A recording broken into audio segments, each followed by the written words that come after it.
दोस्तों, share track में आपका स्वागत है। मैं राज बोल रहा हूँ।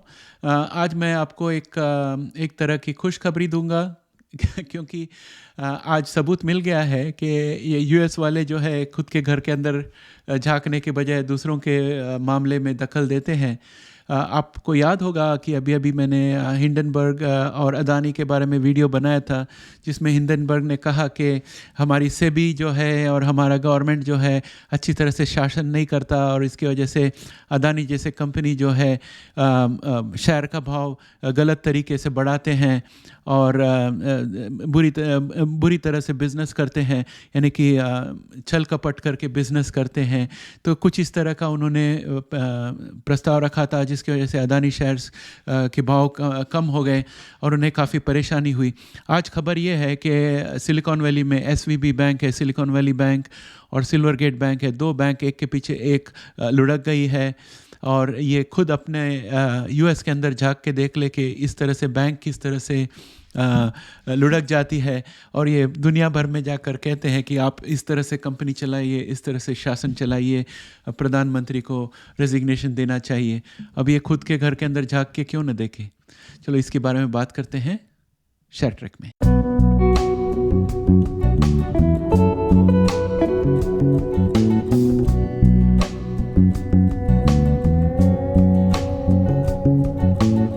दोस्तों, अभी अभी खबर आई है कि सिलिकॉन वैली बैंक जो है और सिल्वर गेट बैंक, दो बैंक जो है एक के पीछे एक लुढ़क रही है। और इसका कारण ये है कि इनके पास जो बॉन्ड्स है उसकी वैल्यू कम हो गई। इनके पास यूएस गवर्नमेंट की बॉन्ड्स है और बॉन्ड्स की वैल्यू कम हो गई है। तो इसके बारे में मैं आपको समझाता हूँ। तो पहले अपने को ये समझना है कि बॉन्ड्स क्या होती है और उसकी वैल्यू कैसे होती है।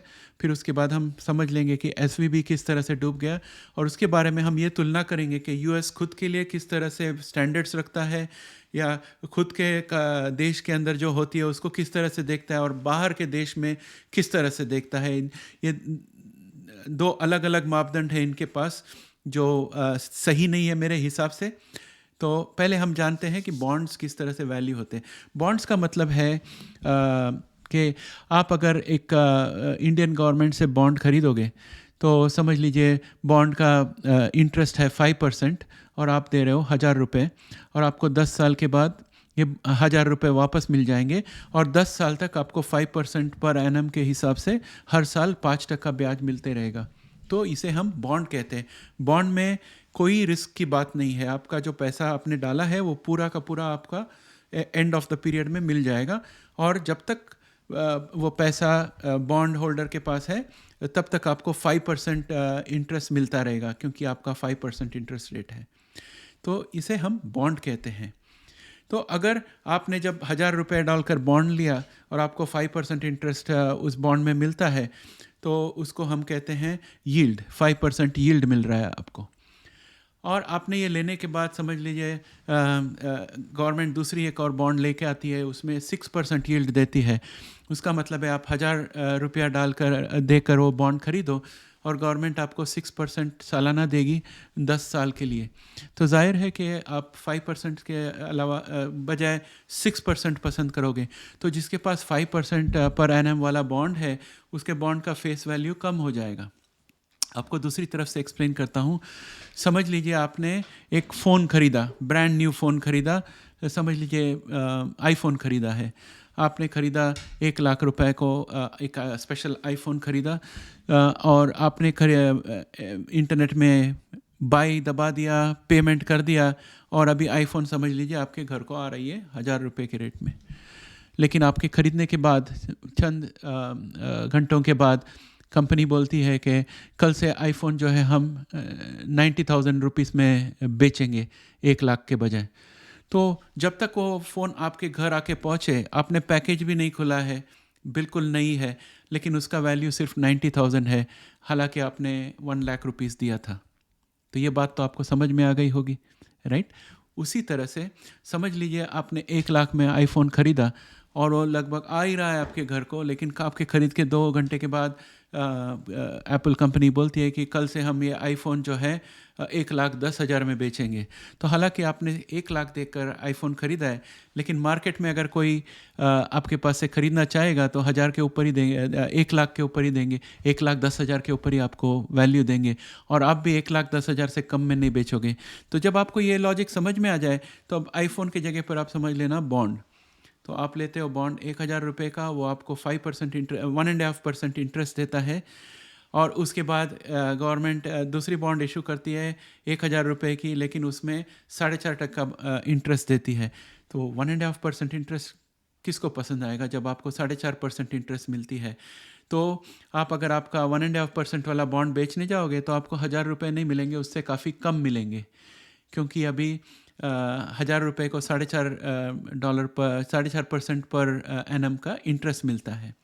तो ये जो है ये हालत हो गई है SVB बैंक की, क्योंकि उन्होंने जो डिपॉजिट रखा था गवर्नमेंट के पास बॉन्ड में, उन्होंने रखा था 1.5% में, और अभी US गवर्नमेंट बॉन्ड है 4.5% के ऊपर। तो उनकी बॉन्ड की वैल्यू काफ़ी गिर गई है।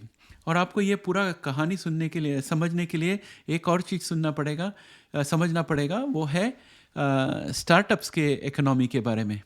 आपको तो पता है स्टार्टअप्स, इंडिया में भी कई स्टार्टअप्स होते हैं। यूनिकॉर्न भी नाम आपने काफ़ी सुना होगा। जो सफल स्टार्टअप है वो यूनिकॉर्न बन जाता है, उसकी वैल्यू काफ़ी बढ़ जाती है। तो दोस्तों, स्टार्टअप जब शुरू होती है तो उसे काफ़ी पैसे की ज़रूरत पड़ती है, क्योंकि एक स्टार्टअप जो है एक ब्रांड न्यू कंपनी होती है, जो एक कोई नई चीज़ की आविष्कार करने वाली है और उसे मार्केट में बेचकर फिर उसमें से प्रॉफिट निकालने वाली है। तो स्टार्टअप के लिए जो है प्राइवेट पार्टीज़, जिन्हें हम वेंचर कैपिटलिस्ट कहते हैं या बहुत दौलतमंद लोग रहते हैं, वो सब स्टार्टअप्स में पैसे डालते हैं, और वो पैसा लेके स्टार्टअप कंपनी जो है बैंक में रख देती है, और स्टार्टअप जो है बहुत कम उसमें से पैसे इस्तेमाल करने की कोशिश करती है। सिर्फ उतना ही पैसे निकालती है जितना पगार देने के लिए ज़रूरत पड़े या कंप्यूटर ख़रीदने के लिए ज़रूरत पड़े, जो ज़रूरत है उनका प्रोडक्ट बनाने के लिए। बाकी सब पैसा वो संग्रहित रखती है ताकि 2-3 साल तक उनको किसी के पास से पैसे मांगने की ज़रूरत ना पड़े, और वो बहुत ही अच्छी तरह से काम कर अपना प्रोडक्ट बना लेती है। और एक बार प्रोडक्ट बन जाए और उसकी मार्केट बन जाए तो फिर वो IPO लेके आते हैं, और वो वेंचर कैपिटलिस्ट जिन्होंने पहले पैसे डाले थे वो अपना पैसा प्रॉफिट के साथ निकाल लेते हैं और अगले स्टार्टअप में पैसा डालते हैं। तो ये चलन है स्टार्टअप का। तो स्टार्टअप और रेगुलर कंपनी के बीच में बहुत ही बड़ा फ़र्क है। जो रेगुलर कंपनी है वो बैंक में कम से कम पैसा रखती है और शेयर होल्डर्स को डिविडेंड दे देती, बोनस दे देती, और खर्चा के लिए बैंक से बोरो करके यूज़ करती। लेकिन जो स्टार्टअप कंपनी रहती है वो बहुत सारा पैसा बैंक के अंदर रखती है और धीरे धीरे उसका इस्तेमाल करती है। और ये SVB बैंक जो है उसने स्टार्टअप कंपनीज़ के ऊपर ध्यान दिया, क्योंकि स्टार्टअप कंपनी बहुत पैसा बैंक में रखती है और कम पैसा बैंक से लेती है, और इस तरह से उन्होंने स्टार्टअप कंपनी का मार्केट कैप्चर कर लिया। तो उनके पास बहुत सारे डॉलर्स आ गए। मेरे हिसाब से, मैंने जो सुना है, $75 बिलियन जितना इन्होंने US बॉन्ड्स में डाले हैं 1.5% इंटरेस्ट में, और आज की तारीख में US बॉन्ड्स देती है 4.5% के ऊपर इंटरेस्ट। तो इनका जो $75 बिलियन का इन्वेस्टमेंट था बॉन्ड्स में, उसकी मार्केट वैल्यू जो है काफ़ी हद तक गिर चुकी है, और उसके वजह से मार्केट में लोग बोल रहे हैं कि अभी हमने जो पैसा दिया था वो हमें शायद नहीं मिलेगा। सो सब स्टार्टअप कंपनीज उनके पास वापस गई, हमारे को पूरा हमारा पैसा दे दो। लेकिन बैंक बोले कि हम दे नहीं सकते, क्योंकि उसकी वैल्यू, हमारे बॉन्ड्स की वैल्यू कम हो गई है जिसमें हमने इन्वेस्ट किया था आपका पैसा। तो ये हो गया है SVB बैंक की दुर्दशा, और उसकी वजह से बैंक बंद हो रही है। और ये जो हिंडनबर्ग है और ये सोरोस जो है, वो आके हमें बोलते हैं इंडिया में कि भाई तुम्हारी CB ठीक से काम नहीं कर रही है, तुम्हारा गवर्नमेंट ठीक से काम नहीं करता है, फाइनेंस मिनिस्टर ठीक से काम नहीं करता, ये देश में दुर्व्यवस्था है। ये लोग खुद के अंदर झांक के देखें। ये पहली बार नहीं हुआ है US में। पहले हमारा GFC हुआ था, ग्रेट फाइनेंशियल क्राइसिस, जिसमें लेमन ब्रदर्स डूबी। इन्होंने ही मॉर्गेज बैक सिक्योरिटीज़ का चलन लाया था, जिसकी वजह से बहुत इन्वेस्टर्स, रिटायरीज़ के पैसे चले गए, बहुत लोगों के घर चले गए। तो ये इस तरह से किया है इन्होंने। और इनका US डॉलर जो है दुनिया भर में इस्तेमाल किया जाता है, इनका US ट्रेजरी बॉन्ड्स जो है दुनिया भर में इस्तेमाल किया जाता। तो क्या इनकी जिम्मेदारी नहीं बढ़ती कि खुद के घर के अंदर झांक के देखो कि आप किस तरह से मैनेज करते हो, आपके यहाँ बैंक किस तरह से चलनी चाहिए। अदानी जी तो अभी तक इंफ्रास्ट्रक्चर प्रोजेक्ट्स कर रहे हैं, अभी भी वो डिविडेंड्स दे रहे हैं, अभी भी उनका सब काम चल रहा है, और उनका जो शेयर था सिर्फ 10% जो है रिटेल इन्वेस्टर के पास है, बाकी सब उन्हीं के पास है। तो प्रॉफिट हो या लॉस हो वो खुद का संभाल रहे हैं, और ये तो परदेश से आकर हमें समझा रहे थे कि आप बराबर नहीं कर रहे हो, ये अदानी कंपनी बोगस है, ये वो सब। अब खुद की जो हालत है वो देखने जैसी हो गई है। तो दोस्तों, आप ये हमेशा ध्यान में रखना कि विदेश से जो लोग आके आपको कहते हैं कि ये सब ठीक नहीं है, आपका सब ठीक नहीं चल रहा है, इनके ऊपर बिल्कुल भरोसा नहीं करना। अभी जो गवर्नमेंट है अपने यहाँ वो ठीक से काम कर रही है। अदानी ही नहीं बल्कि आप रिलायंस ग्रुप देखोगे या टाटा ग्रुप देखोगे, सब ग्रुप्स में मेजर शेयर होल्डिंग तो ग्रुप और ग्रुप रिलेटेड लोगों के साथ ही होता है। तो ये कोई नई बात नहीं है, अलग अलग देश में अलग अलग तरफ से स्ट्रक्चर्ड होता है। लेकिन अभी जो इलेक्शन आने वाली है, आपको बहुत सारे गलत प्रचार मिलेंगे, आप इसके बारे में ध्यान नहीं देना। आप ये देखना कि आपके ज़िंदगी में कितनी सुधार आई है गए 10 साल में। बिजली, हाईवे, रेलवे, इनकम टैक्स कितनी सरलता से आप भरकर पैसे ले सकते हो। पहले ऑक्ट्रॉय की जो झंझट होती थी, एक्साइज की जो झंझट होती थी, वो सब चली गई है, जीवन काफ़ी अच्छा बन गया है। तो इसके ऊपर आप ध्यान देना। इंडिया तरक्की की मार्ग में है, और आजकल जो गवर्नमेंट इंडिया में आएगी, भले बीजेपी की हो या कोई और गवर्नमेंट हो, उसको इंफ्रास्ट्रक्चर और क्वालिटी ऑफ लाइफ सब चीज़ में डिलीवर करना पड़ेगा।